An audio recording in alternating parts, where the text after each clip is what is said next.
Karena saya lihat memang perusahaan ini yang betul-betul mau ambil kekuatan, mau tunjukkan kekuatannya bahwasanya kami lebih kuat daripada masyarakat. Itu yang kebanyakan terjadi di wilayah kami hari ini.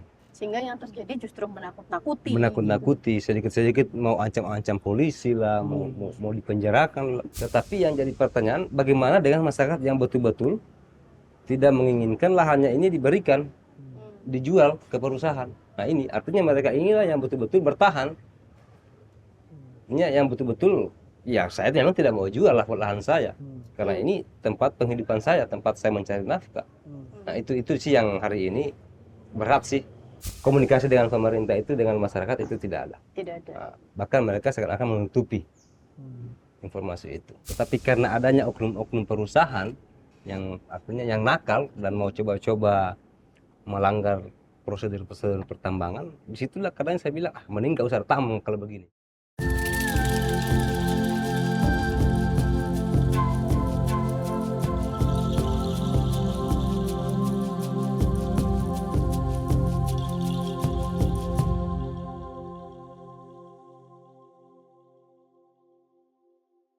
Halo, aku Devi.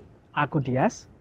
Kali ini kita akan mendiskusikan tentang jejak kotor energi bersih berkaitan dengan ekstraksi tambang nikel di Indonesia. Kali ini kita kedatangan Pak Muhammad Arif. Beliau adalah salah satu warga yang tinggal di Desa Towara di Morowali Utara, yang mana saat ini wilayahnya menjadi bagian dari kawasan industri pertambangan nikel di Morowali Utara. Selamat datang Mas Arif. Terima kasih untuk kesediaannya hadir di Staker Podcast. Apa kabar? Alhamdulillah sehat. Mas Arif ini kan tokoh komunitas masyarakat Towara. Kami ingin tahu Mas Arif, dari pengalaman Mas Arif hidup di Desa Towara yang dikelilingi oleh tambang nikel. Bagaimana sih pengalaman Mas Arif gitu ya terkait dengan aktivitas tambang, dan juga bisa dijelaskan nggak seberapa dekat rumah Mas Arif dengan wilayah eksploitasi tambang nikel? Oke, pengalaman saya di wilayah tambang ini, karena kebetulan saya juga memang asli sana, lahir di desa sana, ya ada pahitnya, ada manisnya juga. Artinya kita berbicara dekat dengan wilayah tambang itu memang kita cukup dekat, karena tiap menit kita pasti berhubungan langsung dengan alat-alat tambang ini. Jadi kadang di situ ya lebih banyak pahitnya ya daripada manisnya. Artinya pahitnya ini ya melihat debu-debu itu yang berterbangan. Cuma manisnya sih ya ramai dengan teman-teman pekerja yang dari luar daerah. Itu sih. Artinya ada pahit, ada manisnya. Itu seberapa dekat pemukiman warga yang ada di Desa Towara dengan kawasan industri pertambangan di sana, Bang? Kalau dekatnya itu kurang lebih 1 kiloan dengan wilayah pemukiman ya. Kalau berbicara wilayah smelter itu ya kurang lebih 2 kiloan lah. Artinya antara jarak wilayah tambang dengan wilayah smelter itu nggak jauh-jauh amat sih. Ya beda-beda 2 kiloan lah. 2 kilo ya? Jadi dari wilayah pemukiman ke pertambangan kurang lebih 1 kilo, wilayah smelter dan pemukiman kurang lebih 2 kilo. Jadi kiri kanan dari smelter dan tambang itu pokoknya kiri kanan. Kiri kanannya Kiri kanan tambang. Mas Arif, bisa diceritakan nggak sih pengalaman Mas Arif sebagai warga lokal yang tinggal di area tambang, dan bagaimana juga misalnya teman-teman Mas Arif atau tetangga yang berada di komunitas yang dirasakan seperti apa gitu? Pengalaman saya selama ini di daerah tambang ini, selama adanya aktivitas tambang ya, kalau mau dibilang pengalaman pahit melawan aktivitas tambang ini ya cukup pahit sih. Cukup pahit. Ya artinya cukup lama lah. Nah sebelum mereka masuk kita sudah bertemu untuk melakukan komunikasi. Sampai-sampai kita dilibatkan dan dipertemukan dengan pihak-pihak kepolisian dan pihak-pihak preman-preman yang dipakai oleh perusahaan ya. Nah itu sih yang pengalaman pahitnya. Pengalaman manisnya sih selama ini saya pribadi ya, artinya di sini menjalin komunikasi dengan teman-teman yang berada di lingkaran tambang itu sudah semakin dekat, dan kemudian teman-teman yang dari luar yang artinya prihatin dengan kondisi-kondisi yang ada di sana itu ya semakin banyak teman lah di situlah. Di situ yang manisnya banyak teman, dan kalau musuh nggak punya musuh sih, cuman teman aja yang banyak hari ini, alhamdulillah. Karena yang pertama dampak-dampak yang dirasakan bukan cuma kami, tapi teman-teman yang dari luar-luar daerah itu datang di wilayah kami, datang menginap di rumah kami, mereka juga pernah dan melihat langsung bahwasannya dampak itu betul-betul terjadi, dan tidak cuma diceritakan, tapi pernah terjadi. Itu sih.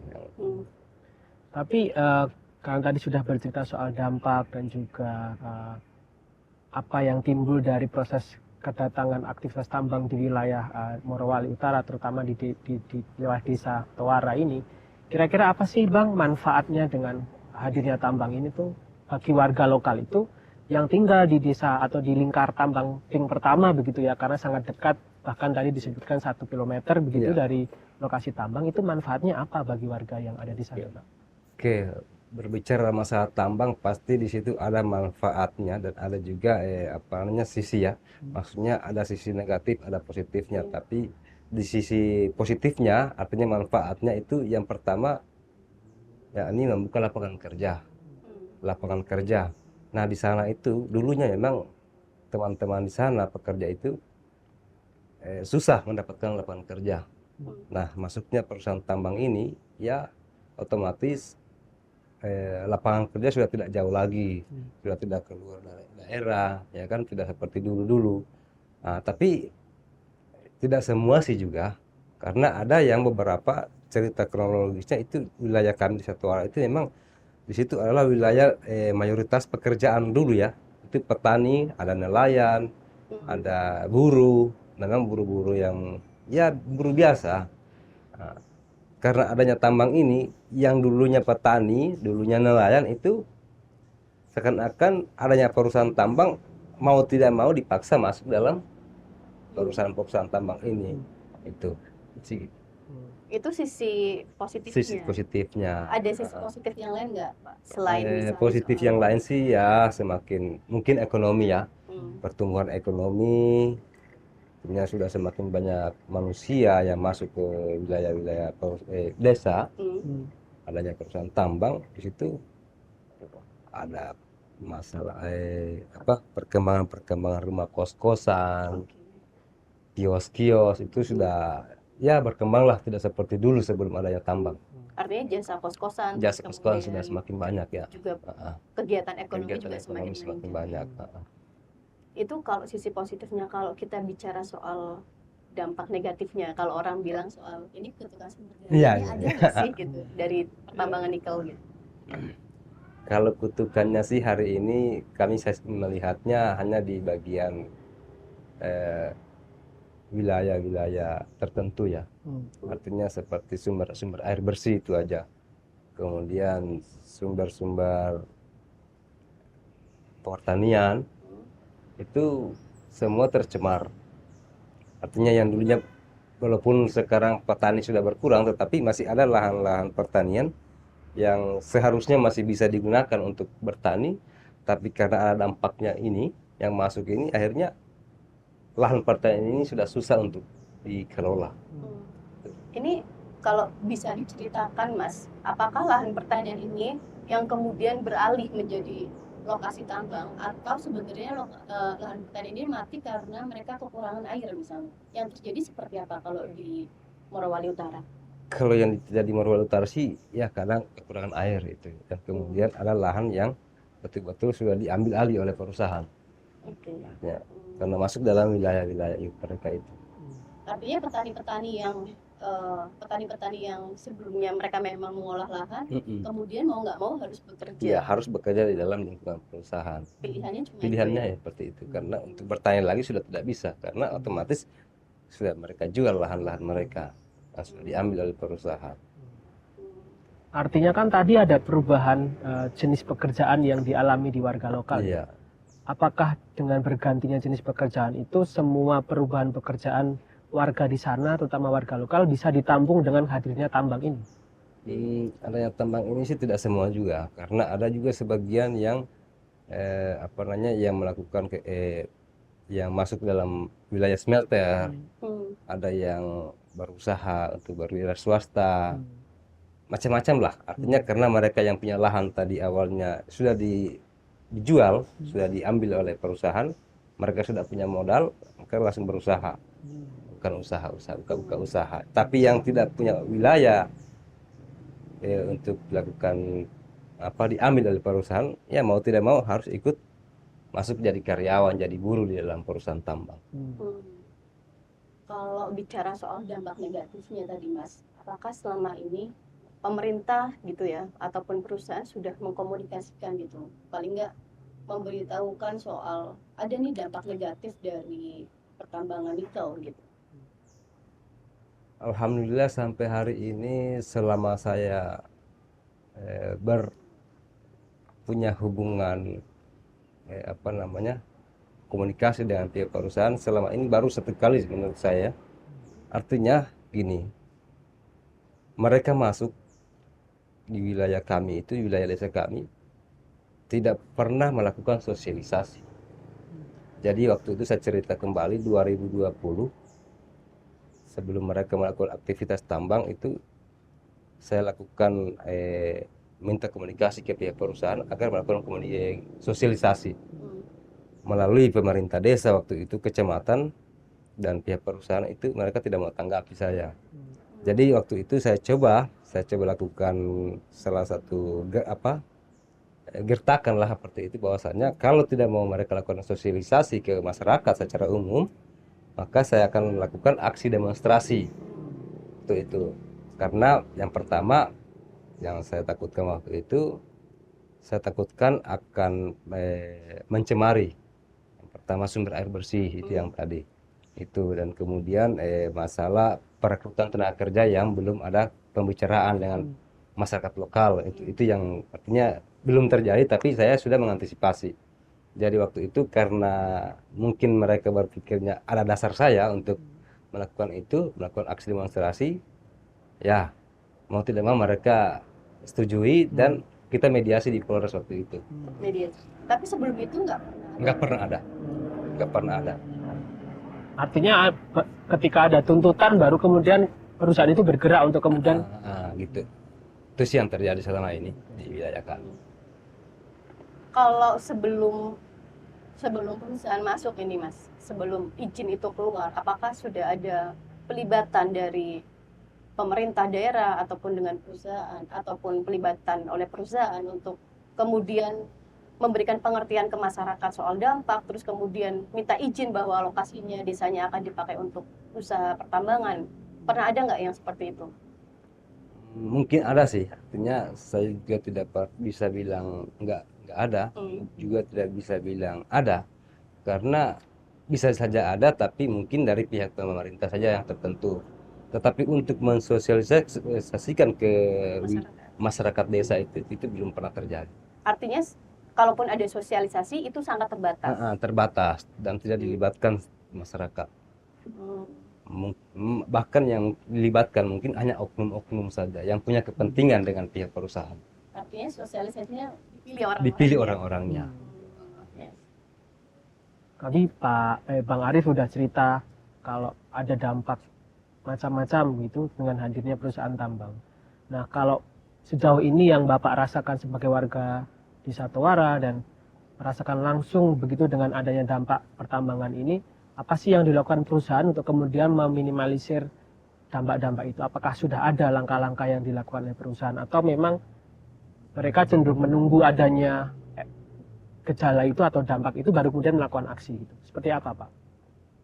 Untuk sementara ini mungkin mereka sudah lakukan komunikasi dengan pihak-pihak pemerintah desa ya, pemerintah kecamatan, pemerintah kabupaten, itu mungkin mereka sudah lakukan. Tapi untuk secara langsung dengan melibatkan masyarakat seperti kami, komunitas-komunitas, karena kebetulan saya juga di sana wilayah Desa Satowara itu, saya ini sebagai ketua Karang Taruna Desa Satowara Pemuda. Ketua Karang Taruna. Nah, selama ini seharusnya kalau saya berpikir kami sebagai lembaga Karang Taruna dalam segi apapun kami sebagai lembaga karantina harus dilibatkan.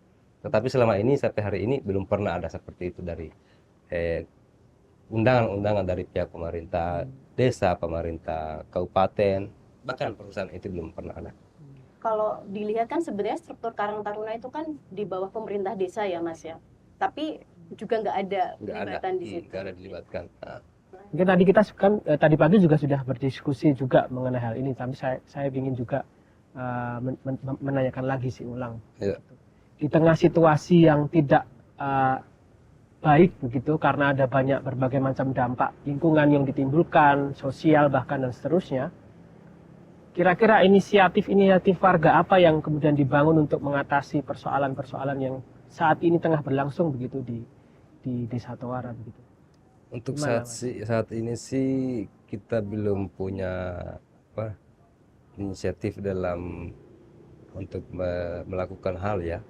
Tapi yang kita harapkan hari ini bagaimana caranya kita mencari ilmunya dulu. Apa sih yang ada setelah adanya perusahaan tambang ini, di pasca tambang dan setelah selesai tambang, apa sih yang harus dilakukan oleh perusahaan dan apa sih hak-hak masyarakat dan apa sih yang kewajiban yang harus dilakukan oleh pihak perusahaan tambang ini.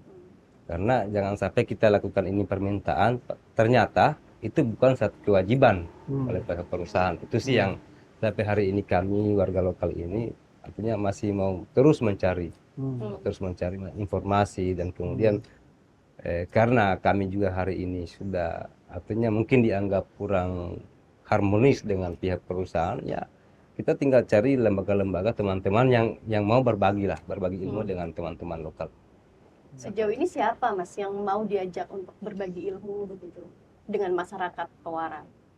Sejauh ini sih ada beberapa teman-teman lembaga LSM ya, artinya dari salah satu dari Komium, teman-teman komunitas masyarakat peduli hutan, ada dari Jatam, Sulteng, dari Walhi, dan kemudian ada dari Yayasan Tanah Merdeka dari Sulawesi Tengah. Itu sih yang hari ini masih sering koordinasi, masih sering berbagi ilmu, berbagi pengalaman dengan mereka.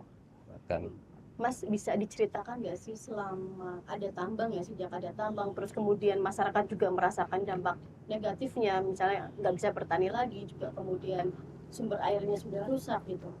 Selama ini yang sudah dilakukan oleh masyarakat, komunitas masyarakat itu apa saja? Paling nggak untuk kemudian menuntut hak-hak dasarnya warga. ya hari ini sih yang sudah terjadi ya intinya melakukan aksi itu aja, Aksi ya? aksi bersama. Tahun berapa itu kalau boleh tahu? 2023 kemarin. Itu sih yang baru dilakukan ya. Artinya baru pertama selama Desa Toara itu baru terjadi di tahun 2003. Itu khusus masyarakat Desa Khusus Toara. masyarakat Desa Toara. Nah, itu rencana ke depan ada beberapa desa-desa ya tetangga itu teman-teman di sana itu sudah lakukan artinya satu rencana untuk menyatukan bahwasannya kita ini betul-betul bukan cuma satu desa yang kena dampak dari aktivitas ini, dan bukan cuma satu desa ini yang dimasuki oleh perusahaan tanpa pamit. Artinya gitu. Artinya kita sama-sama merasakan, sama-sama punya masalah bersama ini. Nah, itu yang ingin kita lakukan hari ini. Oh, artinya sebenarnya yang disebut desa lingkar tambang itu kan bukan hanya Toara Bukan ya? cuma Toara, Banyak desa-desa banyak yang desa, lain. beberapa desa. Dan sekarang sedang tahap untuk konsolidasi. Ya, atau seperti itu, tahap konsolidasi. Itu nanti harapannya seperti apa setelah adanya, misalnya bisa dikatakan aliansi atau apa gitu, tapi harapannya apa Pak dengan adanya membangun kesadaran bersama dari berbagai desa itu, harapannya apa dari sana? Harapannya Yang dibayangkan seperti apa? Harapannya sih kita masyarakat ini bagaimana agar perusahaan yang ada di sana wilayah kami itu tidak seenaknya saja dan tidak mau sedikit ada masalah kita sering mau dibenturkan dengan pihak kepolisian dan kita sering ditakut-takuti dengan kepolisian. Artinya bahwasannya masyarakat ini bersuara karena emang ada sesuatu yang mereka inginkan. Artinya ada keterbukaan, adanya komunikasi dengan masyarakat, jangan hanya dengan pihak-pihak tertentu saja. Artinya agar masyarakat ini dilibatkan lah dalam keputusan-keputusan apapun. kalau terkait masalah perusahaan tambang ya, terkait masalah aktivitas tambang. Nah, alhamdulillah terkait itu yang sudah pernah kami lakukan, salah satu hari ini ada beberapa satu perusahaan yang baru mau melakukan aktivitas di wilayah kami karena mungkin sudah melakukan apa namanya survei-survei di wilayah desa. Alhamdulillah kemarin sebelum kami berangkat ke sini itu mereka melakukan sosialisasi rencana kegiatan. Nah, alhamdulillah di kemarin itu kami tekankan agar betul-betul pihak perusahaan melakukan survei yang betul-betul apakah wilayah mereka ini kena dengan wilayah lahan pertanian masyarakat dan kemudian memikirkan dampak-dampaknya ke masyarakat. Itu yang kami inginkan agar dibukakan wilayah IUP-nya mereka, wilayah rencana penambangannya itu dibukakan. Artinya apakah secara bertahap, apakah secara sekaligus, supaya mereka bukakan. Nah, yang sampai hari ini kami menunggu dari pihak perusahaan yang melakukan itu ke masyarakat. Kok ini jadi pertanyaan yang menarik sebenarnya, Mas. Apa sih yang kemudian membedakan perusahaan yang baru ini dengan yang lama gitu? Karena yang baru ini sudah relatif lebih terbuka pada masyarakat ya. Apakah itu karena memang idenya perusahaan atau sebenarnya karena tuntutan dari masyarakatnya? Ya, jadi sih begini, seru sih kalau saya melihat ini, perusahaan yang baru mau melakukan aktivitas ini sebenarnya adalah pihak perusahaan yang sudah lama, yang lebih dulu dibanding perusahaan-perusahaan yang ada yang hari ini sudah melakukan aktivitas. Cuman, gini, ceritanya mereka ini salah satu strategi buat mereka yang dilakukan oleh mereka. Karena kenapa? Wilayah IUP yang pertama di wilayah desa yang kami ini ada 2 desa ya khususnya, tiga desa itu awalnya yang kami masyarakat tahu itu adalah wilayah IUP perusahaan ini. Nah, anehnya di waktu pas pertambangan masuk perusahaan yang mau lakukan aktivitas hari ini itu belum melakukan aktivitas, tetapi yang lebih dahulu melakukan aktivitas tambang adalah perusahaan lain. Perusahaan yang baru masuk. Perusahaan yang baru masuk. Nah, ternyata informasi yang kami dapatkan perusahaan, boleh kita sebut nama ya, perusahaan Bumanik ini sebenarnya PT Bumanik ini ternyata melakukan pembagian wilayah IUP ternyata itu awalnya. Karena wilayah yang kami ketahui IUP yang mereka dapatkan itu masih di zaman pemberian bupati, izin dari bupati waktu itu. Sebelum 2014 mereka dapatkan izin itu. Bahkan perusahaan yang hari ini melakukan aktivitas itu diberikan izin juga dari bupati. Gitu. Itulah izin yang mereka gunakan. Nah, itulah yang artinya mungkin strategi yang mereka lakukan ya, karena mungkin mereka tahu dengan kondisi yang ada di wilayah kami, mereka takut langsung terlibat langsung dengan masyarakat. Itu mungkin yang bisa. Kalau bicara soal IUP ya Mas ya, apakah ini kan IUP kan yang memberikan kan pemerintah? Ya, pemerintah. Nah, seberapa jauh pemerintah melibatkan masyarakat sebelum mereka mengeluarkan IUP gitu? Apakah sebelumnya mereka sudah mengkomunikasikan atau bahkan minta izin ya kepada masyarakat yang tinggal di area tambang itu gitu? Iya. Jadi gini, kita berbicara kembali. 2010 itu ada perubahan status dari lahan status kawasan APL dinaikkan menjadi kawasan hutan produksi. Nah, itu dilakukan oleh pihak pemerintah kabupaten waktu itu. Nah, itu yang tidak dilakukan komunikasi dengan pihak masyarakat yang ada di lingkungan wilayah desa itu tidak ada komunikasi. Dan itu dilakukan oleh pihak pemerintah kabupaten waktu itu tanpa sosialisasi. Nah, tiba-tiba hari ini kita kaget masuk perusahaan ini 2022 ya. Ternyata wilayah ini ternyata ada IUP-nya. Ternyata wilayah ini bukan APL lagi. Ternyata wilayah ini sudah naik jadi hutan produksi. Padahal di fakta lapangan di dalam wilayah hutan produksi ada lahan-lahan pertanian. Jadi di situ ya komunikasi dengan pemerintah itu dengan masyarakat itu tidak ada. Tidak ada. Nah, bahkan mereka seakan-akan menutupi informasi itu. Kalau peralihan, berarti kan di situ kan hutan lindung ya, Mas ya, statusnya. Kalau status di wilayah kami itu tidak ada hutan lindung. Di situ betul-betul ex APL hari ini. Sebelumnya hutan lindung, Sebelumnya APL, HPL kan, APL. Hutan lindung nggak ada di situ. Nggak ada. Cuman berbeda ada hutan lindung di wilayah Morowali Utara itu, tetapi di kecamatan seberang, kecamatan berseberangan dengan kami.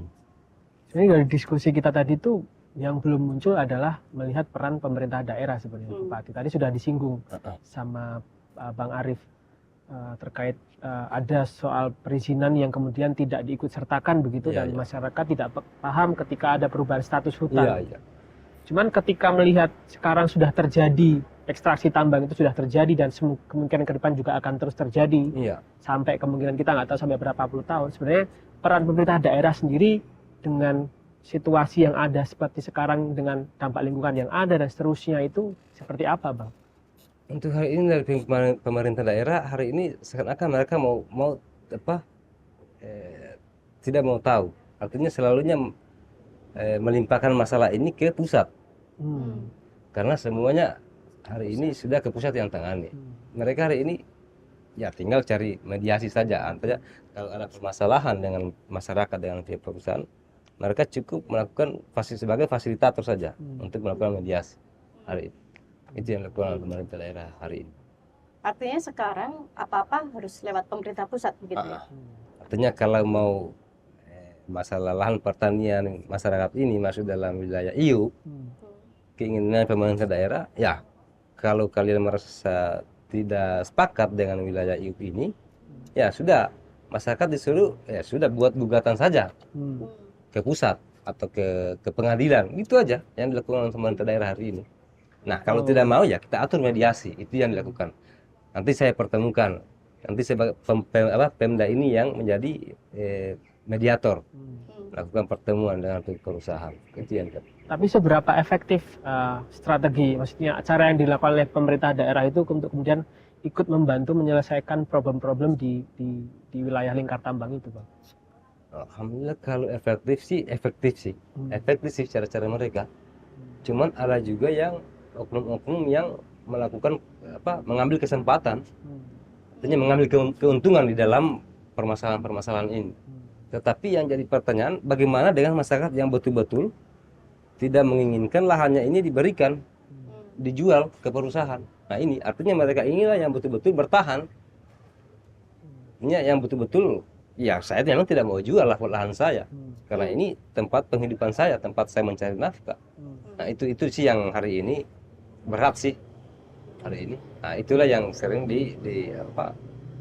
ditakut-takuti dengan pihak kepolisian, diancam-ancam lah kalau kau tidak mau jual, mau tidak mau kau digusur, ya kan, diancam-ancam bahwasannya tidak punya legalitas. Ya memang kita tahu hari ini masyarakat tidak punya legalitas SHM karena tidak ada pemerintah yang berani mengeluarkan SHM di atlas wilayah IU.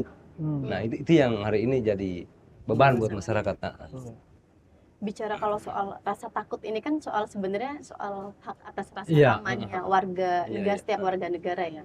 Nah kira-kira seberapa sih pemerintah bisa memberikan itu, atau justru ancaman itu justru juga datang dari aparat-aparat keamanan kita sendiri, Mas? Gimana tuh? Kalau pemerintah sih paling pemerintah desa ya. Pemerintah desa, cukup pemerintah desa. Untuk hari ini saya sih melihatnya begini. Pemerintah desa selalunya mencarikan solusi ya, artinya agar masyarakat ini mau dimediasi dan mau damai lah dengan pihak perusahaan kalau ada permasalahan. Karena pemerintah desa juga hari ini kami tidak bisa menuduh ya. Kami tidak bisa menuduh karena kami tidak punya bukti, tetapi mereka ini hari ini sudah betul-betul lebih melindungi perusahaan daripada masyarakat. Itu yang dilakukan oleh pemerintah desa hari ini. Itu yang kami lihat sih. Karena ya secara ini pemerintah desa ini, artinya di luar jabatannya mereka sebagai pemerintah desa ya, kita tidak iri ya, bukannya kita iri dengan hasil rezekinya masing-masing manusia, tidak. Tetapi ya karena mungkin ada keterlibatan dengan hubungan bisnis, hubungan kerja mungkin dengan pihak perusahaan. Jadi disitulah kami melihat ya pemerintah desa ini lebih memilih perusahaan dibanding masyarakatnya. Itu sih yang hari ini kami lihat di wilayah kami. Jadi masyarakat ini ya mau lari kemana lagi kita mengadu. Kalau tidak ada mau terima kita ya mending kita atur damai saja. Ya, artinya bayar selesai sudah. Nanti ada masalah baru kita mulai lagi. gitu aja masyarakat di sana. Kalau selama ini ya Mas ya, ini kan memang mungkin belum terkonsolidasi ya. Iya, iya. Tapi bagaimana sih kira-kira strategi yang nanti akan dilakukan gitu ya oleh teman-teman di Desa Tawara ataupun desa sekitarnya, paling nggak untuk bertahan dari ya segala hal yang dirasakan buruk gitu ya dari aktivitas pertambangan nikel. Hari ini ya apa ya, tidak ada yang bisa tahu apa yang akan terjadi ke depannya, tetapi kita hanya berusaha semaksimal mungkin bagaimana agar kita bisa melakukan yang terbaik lah, apa yang kita mampu lah, apa yang sebisa kita ya, artinya ya melakukan menjalin komunikasi terus dengan pemerintah daerah, dengan dinas-dinas yang ada yang punya potensi dalam membantu ya masyarakat terhadap wilayah-wilayah pertambangan, dan kemudian membangun komunikasi dengan teman-teman LSM yang betul-betul mau peduli dengan keadaan masyarakat. Itu sih yang hari ini yang bisa kami pikirkan, yang mungkin ke depan akan kami lakukan, bahwasanya tanpa bantuan dari teman-teman yang dari luar, masyarakat juga tidak bisa berbuat apa-apa sih. Itu sih yang kami lakukan. Mas, kalau ini sebenarnya saya tergelitik karena sebentar lagi kan 2024 Iya. kan, tempat di mana kita akan ada pilpres juga, Iya. ada pemilu gitu ya, termasuk pemilu legislatif. Iya. Nah, paling nggak misalnya legislatif itu kan bisa jadi apa ya, corong aspirasi Iya, warga gitu. betul. Nah, apakah strategi mendekati legislatif itu juga ataupun sebaliknya ini kan sama-sama membutuhkan sebenarnya, Iya. apakah juga akan ditempuh Mas? Artinya itu semua salah satu strategi, dan itu kemungkinan akan kami tempuh ya. Artinya ini untuk bagaimana caranya demi kepentingan bersama. Dan di situ artinya tidak saling merugikan, ada menguntungkan dari pihak masyarakat dan kemudian menguntungkan juga dari calon-calon ini. Artinya di situ ada keseimbangan lah. Artinya kita mencari keseimbangan dan jangan ada saling merugikan. Itu mungkin yang artinya mungkin kami akan tempuh, dan mungkin dan bisa saja itu kami tempuh cara-cara itu. Artinya segala cara akan cara kami yang lakukan. mungkin dilakukan oleh Iya. warga akan Iya, dilakukan. akan Ya? dilakukan. Tapi saya juga tertarik sih tadi mendiskusikan.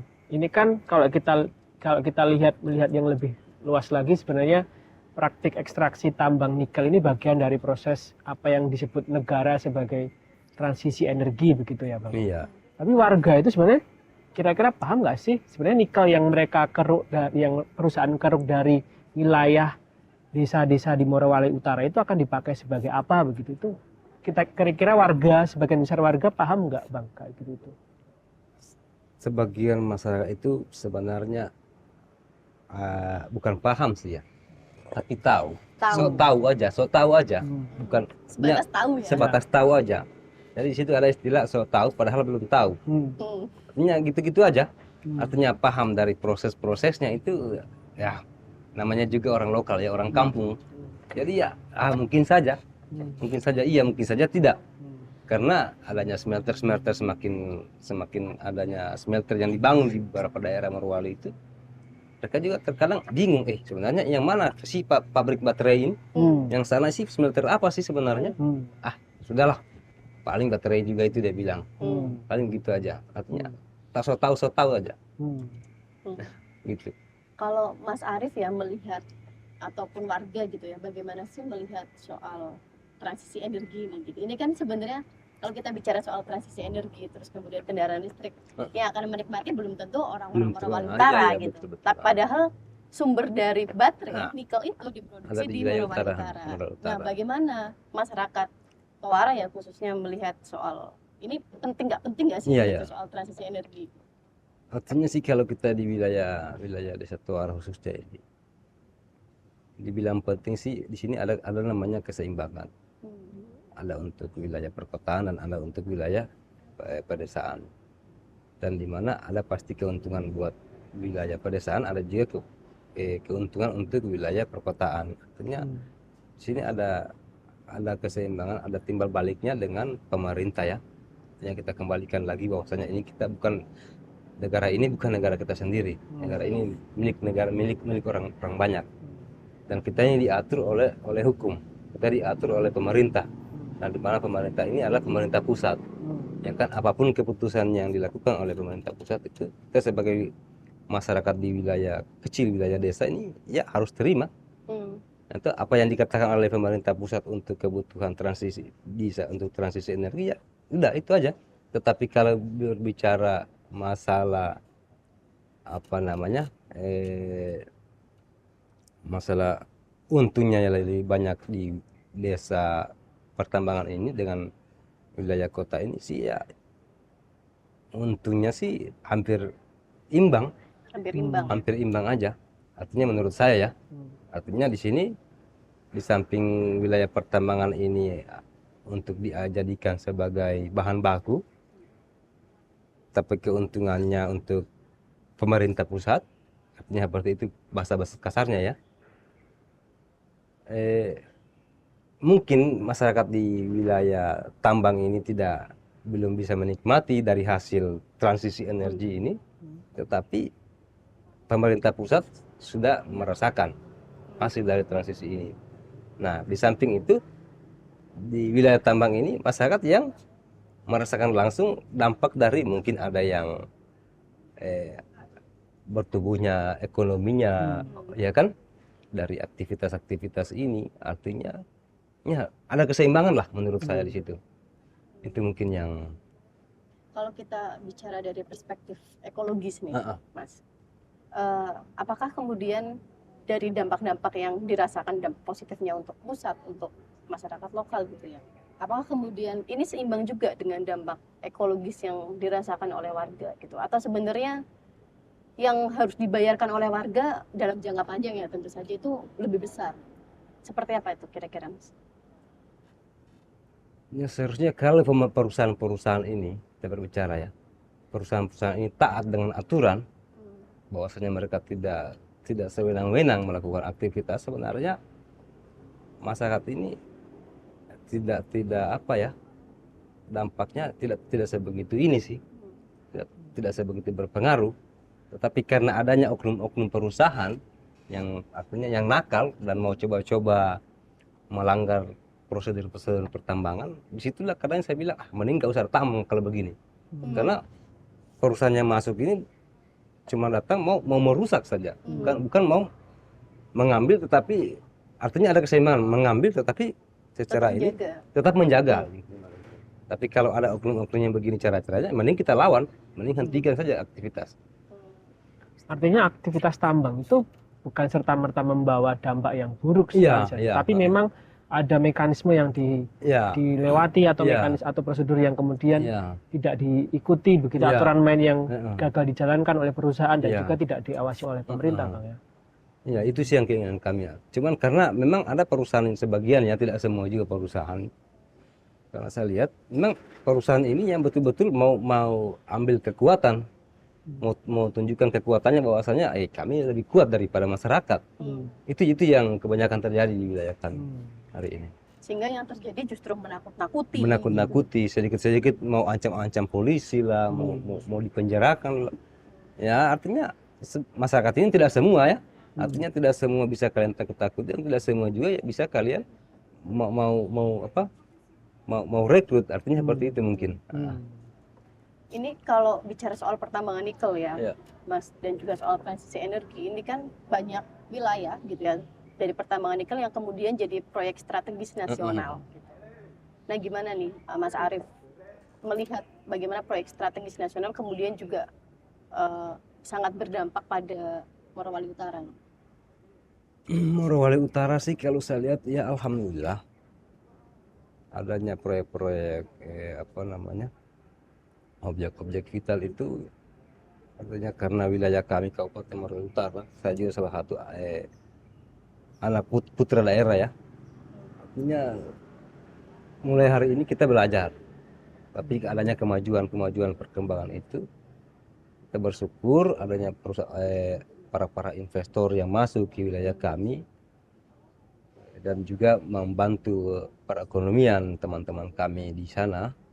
Ya, kami bersyukur sih. Cuman itu sih keinginan kami, adanya keterbukaan dari pihak pemerintah, pihak perusahaan dan untuk saling mengkomunikasikan dengan masyarakat yang ada di wilayah itu.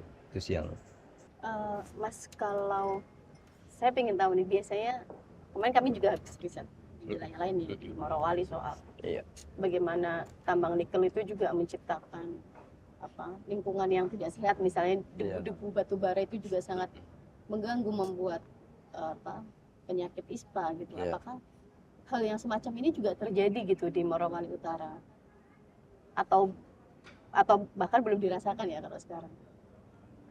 Kalau masalah itu sih jujur ada beberapa desa yang di wilayah Kecamatan Petasia. Di situ Kecamatan Petasia itu wilayah Korondale, Desa Ganda-Ganda. Di situ ada smelter yang namanya PT Cor II. Itu adalah smelter yang pertama berdiri di wilayah Kabupaten Morowali. PT Cor ini dulunya dibangga-banggakan. Awal-awal mereka berdiri masuk itu, mereka ini perusahaan yang dibangga-banggakan oleh seluruh masyarakat di wilayah itu waktu itu. Tetapi setelah mereka sudah beraktivitas, ternyata perusahaan ini yang paling dibenci. Karena kenapa? Memang betul-betul mengganggu. Artinya sudah tidak sesuai prosedur. Artinya mereka melakukan aktivitas itu betul-betul tidak menjaga lingkungan. Jadi hari ini PT Cor itu sudah ditutup. Karena yang tutup siapa tuh? masyarakat sendiri. Masyarakat di wilayah Ganda-Ganda itu sendiri. Karena sudah merasakan. Artinya kalau mau coba-coba untuk mau menipu atau membodoh-bodohi masyarakat, suatu saat yang namanya busuk pasti akan tercium. Nah, itu mungkin yang. Nah, hari ini masyarakat Morowali Utara artinya biarkan saja, biarkan dia mengalir, biarkan waktu yang berbicara, biarkan waktu yang menjawab. Itu ya. Mas, tapi kalau bicara seperti itu ya, bicara soal prosedur yang nggak dipatuhi oleh perusahaan gitu. Kalau Mas Arief melihat bagaimana sih seharusnya negara berperan? Negara itu dalam artian bisa jadi pemerintah daerah atau pemerintah pusat yang selama ini menjadikan apa-apa, pemerintah daerah kan menjadikan ini urusannya pusat. Iya. Nah, harusnya seperti apa nih dalam pemerintah pusat ataupun pemerintah daerah dalam mengontrol aktivitas perusahaan? Artinya di sini gini, kalau keinginan masyarakat sih yang harus terlibat langsung dalam pengawasan seharusnya adalah pemerintah daerah. Tetapi karena mungkin adanya aturan-aturan, masyarakat kampung itu, masyarakat desa itu tidak tahu dengan aturan ya.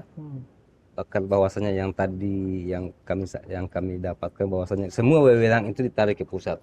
Nah, itu masyarakat tidak tahu bahwasanya wewenang ditarik semua ke pusat. Tapi seharusnya pemerintah daerah itu yang terlibat langsung dalam melakukan pengawasan di daerahnya tersendiri melalui komunikasi dengan pemerintah pusat. Di sini menurut kami, karena kurangnya komunikasi saja antara komunikasi pusat dengan daerah, kemudian dari daerah ke masyarakat.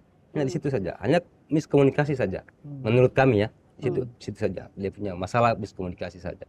Balik lagi ke pertanyaan paling awal tadi, Bang. Ya.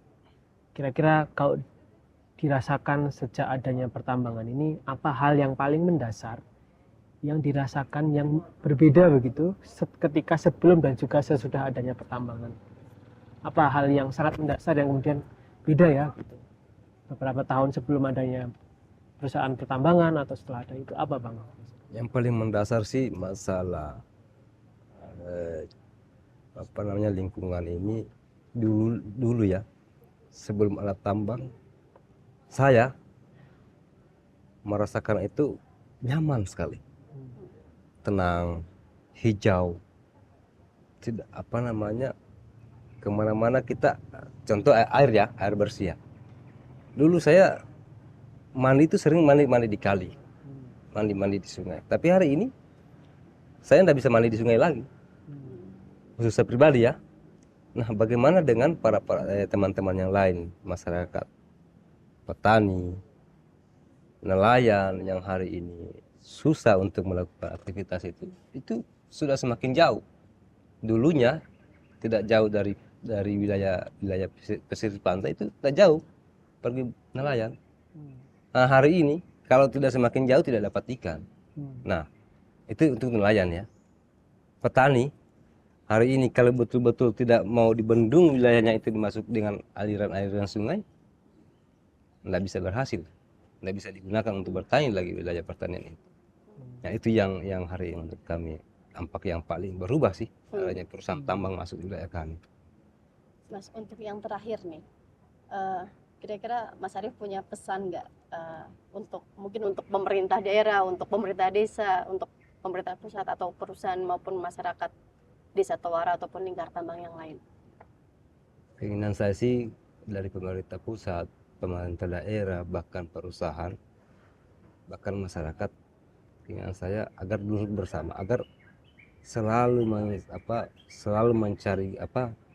mencari jalan yang terbaik lah. Artinya semua permasalahan kalau kita komunikasikan bersama, duduk bersama, membicarakan hal-hal apa yang akan mereka lakukan, saya rasa itu masyarakat juga pasti bisa menerima. Artinya apapun baik jelek, kalau kita duduk bersama, saya rasa pasti ada jalan keluar. Tetapi kalau hanya tertentu saja, pihak pemerintah tertentu, pihak perusahaan, tetapi tidak melibatkan masyarakat, disitulah kadang saya rasa berat mau ada harmonis, tidak akan harmonis kita yang ada di daerah ini. Itu mungkin yang. Tapi kalau disimpulkan dari semua tadi yang sudah disampaikan oleh Bang Arief itu, sebenarnya tambang itu membawa berkah atau membawa petaka sih bagi warga di Desa Tawara? Berbicara berkah dan petaka, di sini ada berkah, ya. Tapi kalau berbicara lebih besar berkahnya daripada Petaka. Ya itu lebih besar berkahnya lah buat saya. Artinya buat saya ya, tidak keseluruhan. Artinya berkahnya hari ini saya begini. Hari ini saya bisa injak lagi Jogja karena bahwasanya saya ini bisa menceritakan bahwasanya kondisi yang ada di sana betul-betul tidak seperti dulu lagi. Betul-betul hari ini sudah berubah. Itu sih berkahnya buat saya. Kalau untuk saya pribadi ya. Tapi kalau untuk petakanya lebih besar di wilayah itu. Di wilayah tambang hari ini. Itu sih petakanya.